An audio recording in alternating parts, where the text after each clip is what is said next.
I'm the cat toy lady. Today's video isn't really a toy, but it's something that I need for my special needs kitten. And I thought I would share the construction of my kitty cat ramp that's going to go at the foot of my bed with you. If you've seen the video of the kitten that was found on the road, Charlie's a little bit special.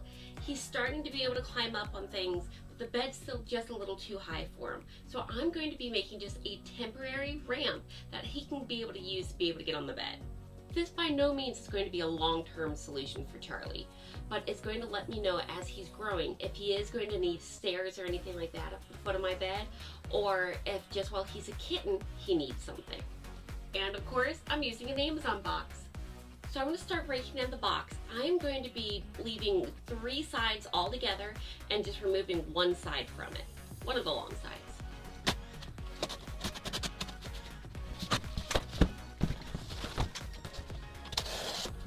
Now for the side flaps, I am going to remove them, but not all of them. I'm going to go from that corner up about 2 inches, just eyeballing, and cut straight across.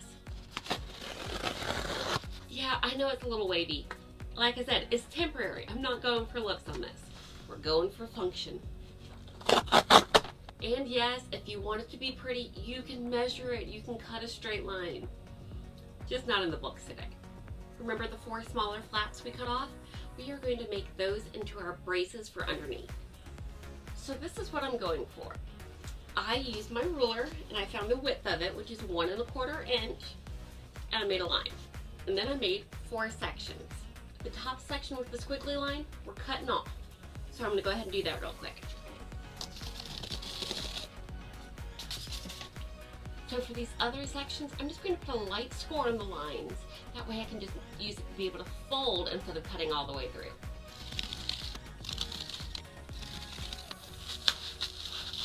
And then I'm going to bend on each of those spots.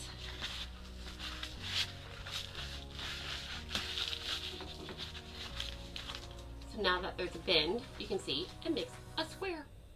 And now I'm going to be using tape to connect it together. You can use any type of tape you want. I'm just using cheap masking tape. You can use duct tape, you can use clear packing tape, you could use painter's tape. So what I'm doing is I'm just going to lay a piece of tape on the inside of one of those pieces where only half the tape is covered. And then I'm just going to fold it shut, kind of like a book, and fold the other side down on top of it.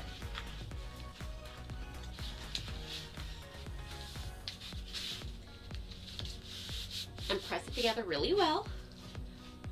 And then we have a brace. Now do that to the other 3 pieces. Alright, so you can see how I'm going to lay out the braces. I have 2 going right across that weak spot where the bend already is. And then I have 2 other pieces in the middle on the top and the bottom. I don't have the bottom one all the way down at the bottom just because we're going to be cutting an angle in it anyways. So as I glue these pieces into place, I am going to put them right up against that edge that we left the flaps of. So it will help with that stability. So I'm going to glue the bottom and the sides. Now I'm going to hot glue these bad boys into place. And I'm just making big bubbles and not worrying about running the glue the entire length.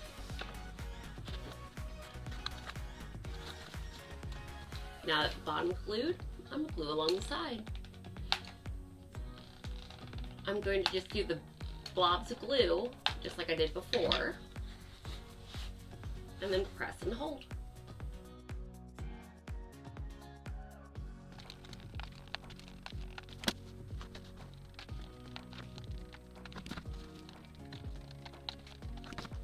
Now I'm going to put on the top piece. And the bottom. So you can see I wanted to stand about this tall, and that bottom edge just really needs to be trimmed. So I'm just kind of eyeballing the angle that it's sitting at, and I'm going to try to turn the pieces to that.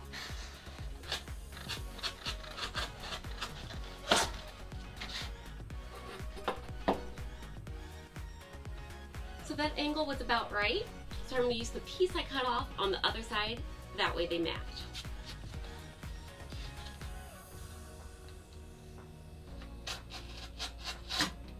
So you can see how it sits now. and that there's some stability. Remember, my kitten is only 2.5 pounds right now. And granted, I do have a 17-pounder, but I think this should hold up temporarily just so I get that sense of what his needs are going to be long term. Remember that long side panel we cut off? We're going to turn it into legs too. And luckily, the height I need is exactly how long this panel is.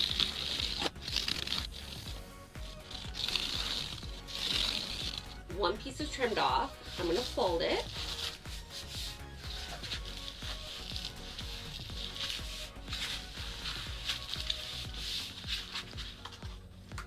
Just like we did before, and I'm going to start with making 4 of these. The 4 are done. I made a 5th one and cut it in half too. So now I'm going to take the 4 pieces, going at each corner of that flat piece that's going to go on top as our landing zone, glue it into place at the corner, and glue the flap right to it. So basically you just do some globs along the bottom, stick it into place, and hold it till it cools. Make sure you are keeping this at a right angle. And I'm just going to run a little bit of extra glue along the base.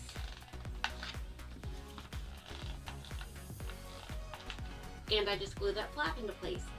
And again, you're going to do that on all 4 pieces.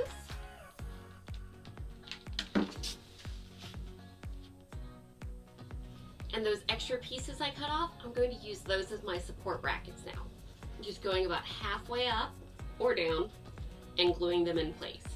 That way things stay stable, and I'm going to make a square going all the way around.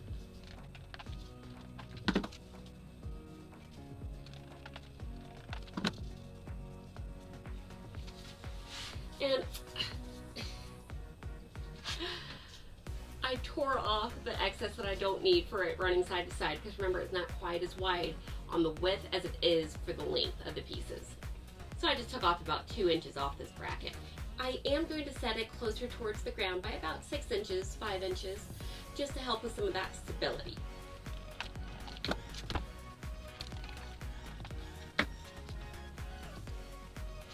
Okay, support brackets are on. So I'm going to find the right spot in here to stick them to get that extra stability. So I think I'm going to end up gluing it just like that.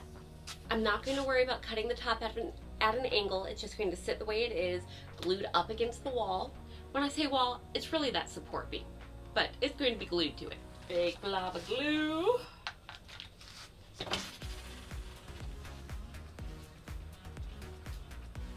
And then make sure it's nice and square. I'm going to glue the second one on too on the opposite side. So with the last bit of the box that I have left, I'm going to make 3 more supports.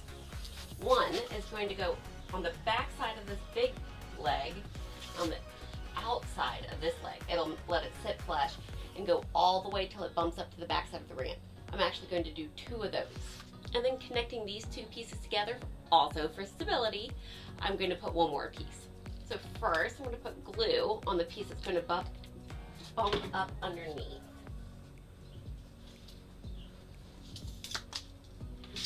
Then I'm just going to slide some glue on the last 2 spots. Just like that. Now I'm going to pop this piece on the opposite side just the same way. I measured the width that I need for this last piece, and I'm going to glue it into place right here. So it does seem just a little steep and a little slick.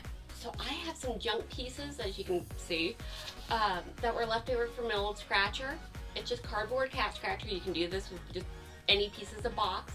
I'm just going to glue a few of these into place about 1 inch wide, just so he has something to grip into to be able to run up the ramp. And if you're wondering, if you snap them sideways, they just start to peel apart. Whoop. And again, for these, you put blobs.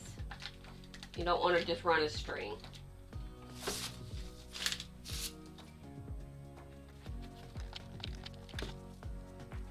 And by the way, these are $1 a piece at Dollar Tree. Okay, now I'm happy with it. Just needed that extra little touch, that way Charlie wouldn't slide down it like a slide. And I actually think my kids could go up this thing. But it's better that it be overstable, if anything. Now Charlie can get on the bed by himself.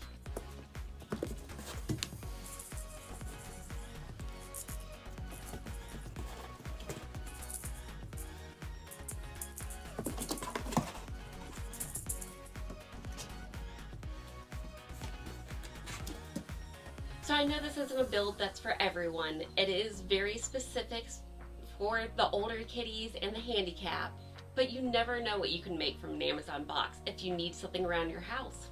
And by the way, if you're new here, don't forget to hit that subscribe button and the like, and turn on the bell notifications. Now go make your cat some toys.